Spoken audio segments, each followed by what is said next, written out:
Fala meus amigos, estou de volta para mais um vídeo e dessa vez para falar de Kampi Kisuge-te. E nesse vídeo eu quero falar um pouco sobre como que foi o anime e fazer também alguns paralelos com o mangá. E além disso eu vou trazer algumas coisas que talvez você não tenha reparado no episódio. E vou comentar também se eu achei que a adaptação foi boa ou se deixou a desejar. E para saber mais sobre tudo isso, vem comigo e bora lá!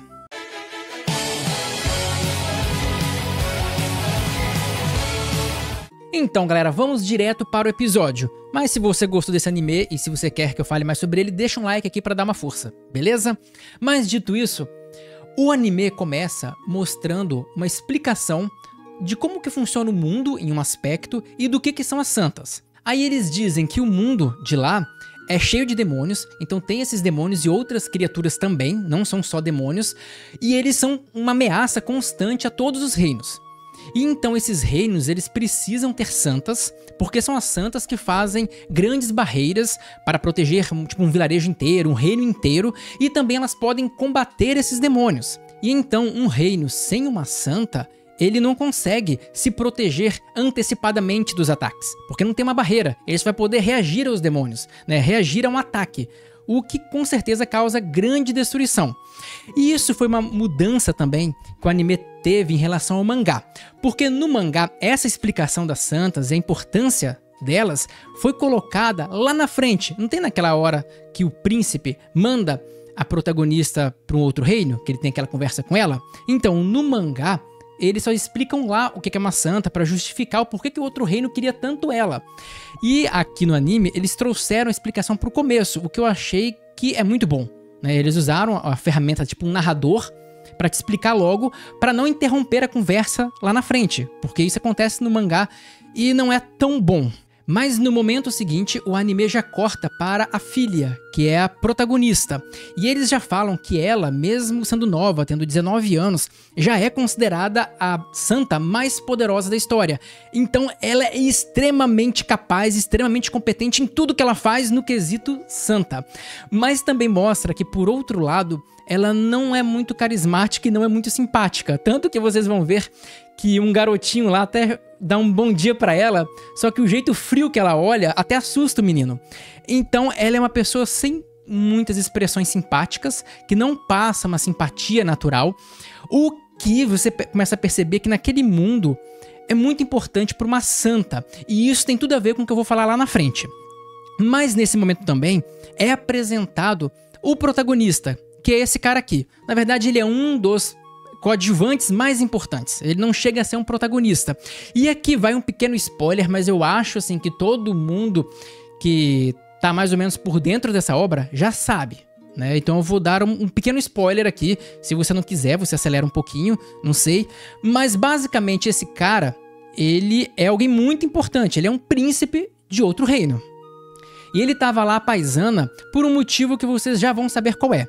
Mas ele, quando vê a filha, ele olha e fala, nossa, que mulher bonita. E ele começa a conversar com outro cara, tipo um vendedor. E aí o cara explica que ela é forte pra caramba, que ela é super eficiente. Enfim, conta um pouco da história dela. E logo depois tem uma cena que também é relativamente importante, porque ela tá lá na cidade e aí um monte de gente começa a cercar ela e perguntar ou pedir coisas. Aí um cara fala assim, e aquele remédio que eu falei pra você fazer, você conseguiu? Ela, sim, já mandei a fórmula lá pro farmacêutico. Aí ele fica, caraca, ela conseguiu? Aí chegou uma outra mulher, e a questão da seca? Você tem alguma forma de fazer chover? Aí ela, lógico, eu vou dar um jeito de fazer chover, vai chover daqui a pouco, eu já fiz o ritual. E o cara, que é um dos protagonistas, aquele cara de outro reino, ele olha e fala, nossa, ela consegue até isso, porque esse é um ponto importante, porque um dos grandes motivos dele querer ela vai ser exatamente essa capacidade, né? E repara isso porque é interessante e no anime eles fizeram isso muito bem feito. Repara que ela falou que fez o ritual para atrair chuva, certo? Então ele fica muito surpreso e muito interessado nela, mas logo depois o anime corta e mostra agora a filha chegando em casa, na casa dela. E quem recebe ela é a mãe.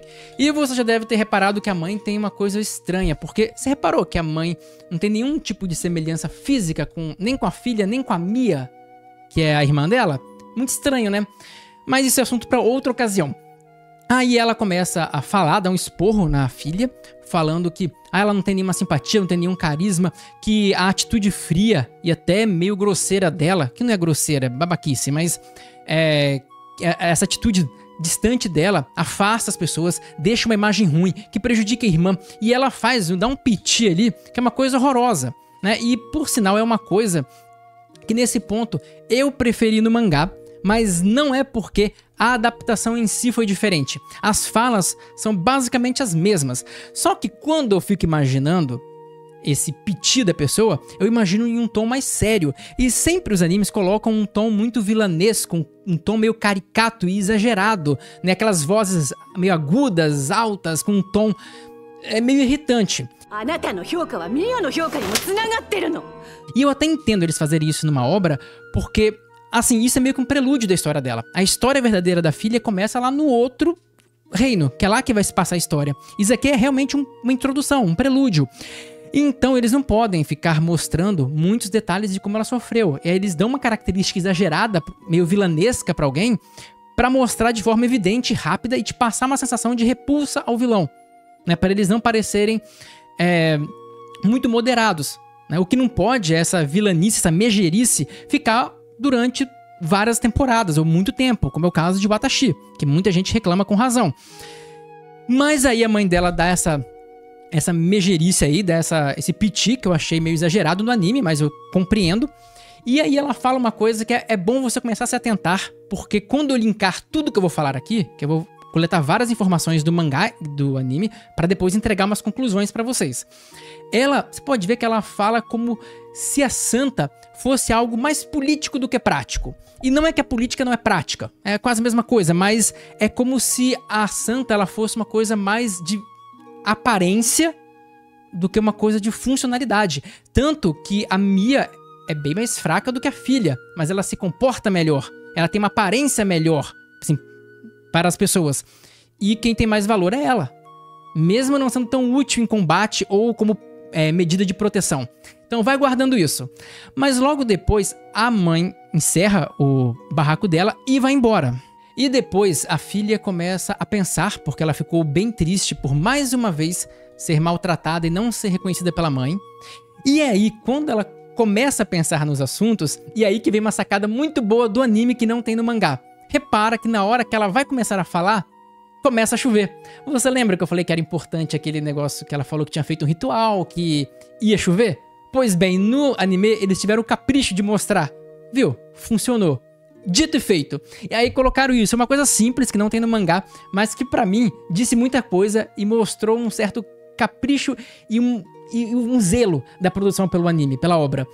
E aí ela começa a pensar. Ela lembra do mestre dela, que inclusive ele disse que fez um treinamento só pra ela, porque ela só ia ser reconhecida quando ela fizesse alguma coisa por alguém. Porque como ela não tem carisma nenhum, não sabe sorrir, não sabe fazer nada, ela nunca seria querida por alguém se ela não fizesse muita coisa. Só que ela se questiona e ela fica meio revoltada porque ela fala assim, cara, quanto mais eu faço, quanto mais eu ajudo, mais eu sou desprezada, mais eu sou afastada.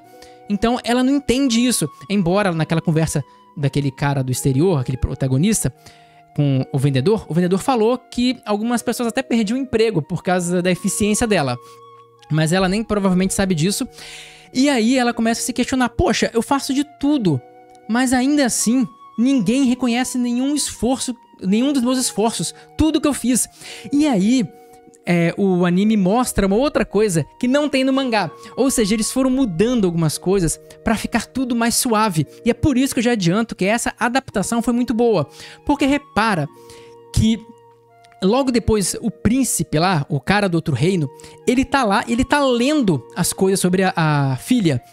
Ele começa a falar, nossa, ela com 5 anos foi estudar habilidades de luta, diplomacia, um monte de coisa. E depois ele completa, falando coisas da história dela.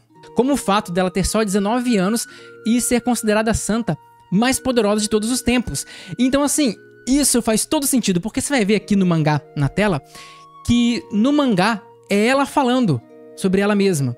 E isso pode parecer que não faz muita diferença, mas no final faz. Porque o porquê que aquele cara ia oferecer tanto por ela? né? Ele tinha que conhecer ela previamente, então isso já introduz o porquê do interesse dele, o porquê que esse cara ofereceu tanto, que você vê que lá na frente vai mostrar que foi muita coisa que ele ofereceu por ela. Por quê? E por que por ela? Então, o fato dele estar lendo alguma coisa é uma justificativa extremamente plausível e muito boa, uma mudança pequena do mangá, mas que melhorou bastante a obra. E outra coisa interessante também, que não tem no mangá, é que vocês vão ver que esse cara do outro país, esse quase protagonista, na hora que ele acaba de ler, aparece um cara e chama ele. Fala, vem aqui que ele vai te receber. É nesse momento que o acordo pela filha é feito. Ele tava lá para isso, e por isso que ele é um cara importante. Eu acho que nem é spoiler falar o quão importante ele é pra história e até pro reino vizinho. E enquanto isso, a filha continua lá sofrendo, tentando entender o porquê que ninguém recompensa, ninguém dá valor a todo o trabalho, a todo o esforço dela. Mas ela pensa em uma coisa que essa é uma das partes mais tristes, né? Agora que você já sabe o que vai acontecer na história. Que é o fato de que ela fala assim, bom, pelo menos... recentemente eu tive um casamento anunciado, né? Eu vou casar com o segundo príncipe daqui. E isso, de certa forma, é um reconhecimento pelo meu serviço, né? Porque, pô, tô fazendo muita coisa, tô ajudando muita gente. Então, casar com o príncipe é uma forma de reconhecer, nem que seja um pouco, do meu esforço todo. E aí, ela passa naquele momento lá perto de uma loja, aí ela compra um presentinho pra levar pra irmã dela. E quando ela vai pra casa dela e encontra a irmã, é mostrado que a irmã dela é a única pessoa nessa birosca que dá valor a ela. Talvez não um valor intrínseco por ela ser uma santa muito competente, mas por ela ser a irmã dela, né? É um vínculo de amizade mesmo, de amor amor fraternal. E aí a Mia recebe, que é a irmã dela, recebe ela super bem, fica super feliz. Elas tentam marcar de sair um dia, mas ela tinha um encontro com o príncipe. Então assim, deixa claro, o anime, assim como o mangá, deixa claro que a Mia é a única coisa que ainda dá força para a filha seguir na vida dela. E depois o anime mostra uma cena que eles também aumentaram em relação ao mangá. Porque no mangá nem mostra tanto esse momento, é bem mais rápido. E o anime também melhorou essa parte. Que é um momento onde tem uns caras como se fossem uns puxa-sacos do rei, no caso do príncipe, que ele não é rei ainda, falando assim que realmente essa filha nem é grande coisa, vamos prosseguir com um acordo. Quem é ela? Né? Ela é chamada da mais poderosa do mundo, mas o que ela fez? Comparada à sacerdotisa que matou Asmodeus, que é uma coisa que só vai ser revelada mais lá na frente, ela não é nada. Então, isso já mostra mais algumas coisas que você precisa manter em mente pro final do vídeo. Então vai juntando isso que, por exemplo, esse príncipe aí já é cercado de puxa-sacos e realmente o valor da ação de uma santa está começando a declinar. Beleza? E aí vocês vão entender isso tudo mais pra frente. Então é importante você ficar até o final. Mas dito isso, no momento seguinte o anime já mostra que a filha tá indo lá falar com o príncipe, né? Porque ele mandou chamar ela. E quando ela chega lá, ela já percebe uma coisa estranha. Porque ela diz que nunca viu ele tão feliz. E no mangá, eles fizeram um pouco melhor, porque a mídia é diferente. Então, na hora que ela chega, ela fica com uma cara sem entender nada. E aparece a imagem, tipo, do príncipe com um monte de risinho no lado, assim, porque tava muito feliz com a notícia. Ele não tava se aguentando de felicidade. Então, assim, ficou até um pouco engraçado. Ficou um pouquinho melhor nesse ponto no mangá. Mas, nesse momento, ele chega e fala assim pra filha: olha, você matou uns lobisomens lá, não foi? Ela, sim. Mas você sabe que isso era trabalho do exército, né? Dos cavaleiros.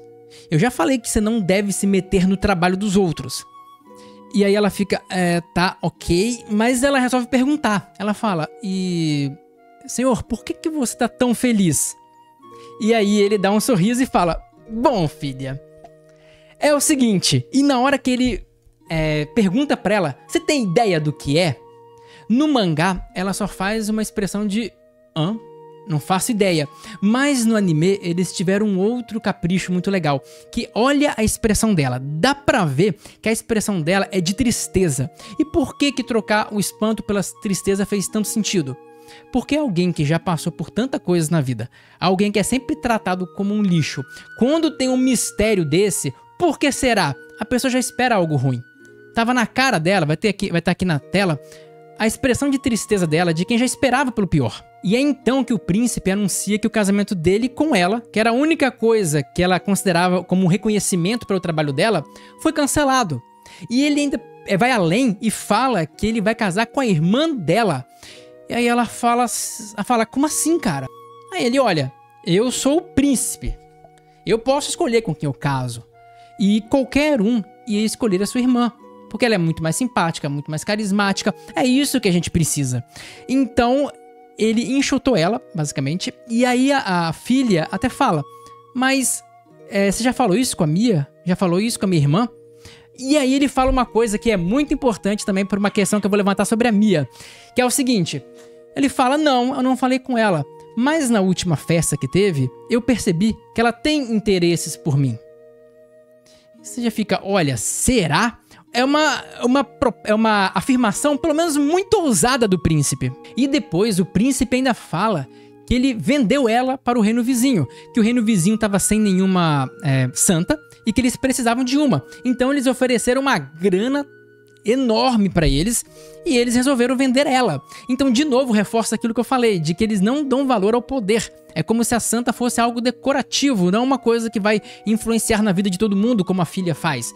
E aí você pensa, por que esse príncipe burro tá fazendo isso? Mas calma que também tem uma explicação. E aí chega a família da filha. Então, eles mostram que tá todo mundo meio que de acordo com isso. Então foi um plano, porque o príncipe vende ela, consegue uma grana muito boa, ele se faz de vítima, falando, olha, eu vendi a minha esposa para ajudar um reino vizinho, e aí ele vai ganhar um dinheiro enorme para ele, vai dar uma parte para a família da filha, e ela vai virar da alta sociedade, então tá todo mundo feliz, e mandaram a coitada embora.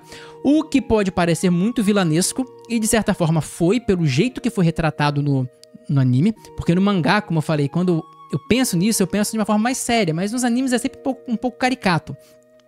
Mas você mandar uma filha para algum outro lugar, para algum casamento, para alguma coisa, não era incomum na antiguidade. Então não há nada nesse ponto de tão absurdo no ato. O mais absurdo é a forma que eles trataram ela. Então eles meio que debocham da coitada e mandam ela embora. E ela até fica se perguntando, pô, e onde que fica a minha felicidade? O que eu fiz de errado? Eu poderia ter feito algo diferente? Ela não consegue entender, mas ela tem que ir embora. E depois mostra uma cena que teve uma diferença enorme do mangá. E é aí que eu vou trazer a primeira grande questão pra vocês. Quero saber o que vocês acham, qual a teoria de vocês. Porque logo depois mostra a irmã da filha, no caso a Mia, indo ver ela, indo pro quarto dela. E ela tá toda feliz cantando, com um sorrisinho meio diabólico. E aí ela abre a porta do quarto, não vê ninguém e não esboça a reação. O que me deu a acreditar, o que me fez acreditar, que era como se ela soubesse, como se ela tivesse ido pra lá só pra ver o quarto vazio, com aquele sorrisinho porco. E aí você começa a juntar algumas coisas aí no meio. Mas eu tenho que te dizer o seguinte, no mangá foi diferente. No mangá, quando ela abre a porta, ela fala, sem chance. Ela fala, irmã? Ela fica meio que procurando a irmã e ela fala só, sem chances. Então, no mangá, deu a impressão de que ela gostava da irmã e que foi surpreendida. No anime, ficou uma coisa muito estranha. E aí você começa a pensar, pô, será que ela realmente deu sinais para o príncipe que ela gosta dele? Será que ela considera a irmã dela um estorvo e ela saindo do caminho abriria chance para ela poder casar com o rei e ter muito mais status? Será que ela via a irmã como algo tão poderoso que ela era inalcançável para ela e ela tinha inveja? Todos os cenários, todas as ferramentas estão na mesa. Ou será que não? Ou será que ela é uma garota comum que gostava muito da irmã, que amava a irmã e que sabia que ia ter a chance dela de brilhar na vida sem querer causar nenhum prejuízo para qualquer pessoa que seja? Porque ambas as teorias podem ser discutidas e ambas fazem sentido. Eu não vou dar o spoiler disso porque seria um spoiler muito, muito pesado. Mas eu quero saber de vocês, o que vocês acham? Vocês acham que a Mia é realmente uma irmã boazinha que está junto com a irmã dela de verdade? Ou vocês acham que não, que ela tem dedo nessa tramóia toda? Deixa aqui nos comentários que eu quero saber. E depois teve uma outra adição do anime que também não tem no mangá, que são de novo aqueles puxa-sacos falando com o rei, até falando assim, olha, quando você tiver o dinheiro, faz uma estátua sua, aquela bajulação mais intensa. E eles revelam algumas coisas importantes que ficou muito melhor do que no mangá, porque eles revelam que o rei desse lugar está doente. Então você começa a entender por que a filha não é mais valorizada. Porque no passado, as santas foram muito mais úteis. Então, o pai desse, o rei de verdade, o atual rei que tá doente, ele entende melhor o valor do poder. O atual é um bestão. Ele acha que o importante é ser simpático. Ele não pegou ainda a ideia, a importância de uma santa. E outra coisa legal é que você começa a ver que essa bajulação que acontece com ele, acontece com muitos líderes autoritários ou caras que mandam sozinho em tudo, autocratas, e isso gera uma coisa que se chama síndrome de hubris. Quem quiser procurar, é só digitar hubris. Que é uma síndrome onde o cara, o líder, por se cercar de bajuladores e por ter as vontades dele sempre realizadas, ele começa a se achar muito mais importante, muito mais glorioso do que é. Ele começa a achar que as deduções simples dele, simplórias, como mandar a pessoa mais forte pra fora, é o que faz sentido. E qualquer coisa diferente disso é traição. Entende? Então, assim, eles começam a botar essa pegada no anime, deixaram mais claro essa pegada de síndrome de hubris e de um cara já perdendo um pouco da noção de forma muito mais evidente, e melhoraram muito aqui também a obra. E depois disso, o anime corta de novo e mostra a filha indo para o outro reino, onde ela vai ficar, né? E aí também teve alguns acréscimos e algumas melhoras na obra. A primeira é que no mangá, ela tá na carruagem, aí mostra uma plaquinha assim, ela foi retirada da carroça. E é isso. Lá não, o cara fala, nós chegamos aqui, agora você não pode entrar, a gente não pode entrar com essa carroça, com essa carruagem, você tem que pegar a próxima lá dentro, e explica pra ela. Aí ela desce e ela vai andando pelo local até cruzar a passagem. No mangá não, corta, depois daquela plaquinha, mostra ela botando os pés no chão e depois as trombetas. É muito cortado. E lá não, eles fizeram todo aquele trabalho dela entrando no túnel, ela saindo, aquela luz, e de repente as trombetas ela tocando em homenagem a ela.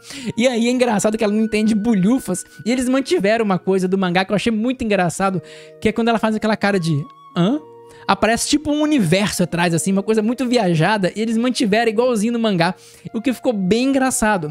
E aí o príncipe lá, que é o cara que tava lá o tempo inteiro na cidade dela, que encomendou a vinda dela para esse novo reino, a ida dela para esse novo reino, ele recebe ela, cumprimenta ela e fala, bem-vinda ao nosso reino e tal, e é assim que acaba, né? E no episódio que vem, obviamente, vai ser a apresentação dela lá ele vai contar pra ela quem ele é, vai aparecer o irmão dele também, vai aparecer outros personagens, uma garota lá que é tipo uma maidzinha que muita gente vai gostar dela, que é a tal de Rina ou Lina, sei lá como que vão chamar ela em japonês, e também vai ter tipo outro cara junto com ela, então eles vão fazer uma missão, vão pra primeira missão deles. O próximo episódio parece ser interessante, mas ele ainda é introdutório. Então, agora que eu falei algumas coisinhas do mangá que não tem no anime e também falei um pouco sobre o episódio, eu gostaria de saber de vocês algumas coisas. Algumas são meio óbvias. Por exemplo, o que você acha que vai acontecer com o reino dela mesma, o reino que ela nasceu, que mandou ela embora? O que acontece com um reino comandado ou parcialmente comandado por alguém com uma síndrome de hubris? O que acontece com um reino que dispensa suas melhores cabeças, as pessoas mais inteligentes, para manter apenas a aparência ou pessoas que não têm a mesma utilidade, no qual prioriza futilidade do que eficácia? O que você acha que vai acontecer com esse reino? Você pode ver que o anime botou muito bem que ela, quando estava sofrendo, aquelas imagens escuras da tela, é como se ela estivesse criando algo vilanesco dentro dela. Como que ela vai lidar agora com o reino passado dela, esse reino que abandonou ela? E também, qual que é a verdade sobre a Mia? Eu quero ver o que vocês acham, deixa aqui nos comentários o que vocês acharam. E tão importante quanto isso, é se vocês gostam de animes como esse, que não são os mais hypados, não são aqueles de ação, aquelas que todo mundo vê, deixa um like aqui, dá uma hypada, deixa um comentário, porque se esse vídeo for bem, eu posso trazer essa obra quase toda semana. Então eu posso acompanhar ela com mais frequência, comentar, trazer conteúdos do mangá. Então, se você gostou disso, se você quer mais conteúdos como esse na internet, não só aqui no canal, dá uma força aí, valorize um pouquinho o nosso canal, que vai ajudar demais, beleza? Mas então era isso, espero que tenham gostado. Se gostaram, deixa um like aqui, se inscreve no canal e eu vejo vocês no próximo vídeo.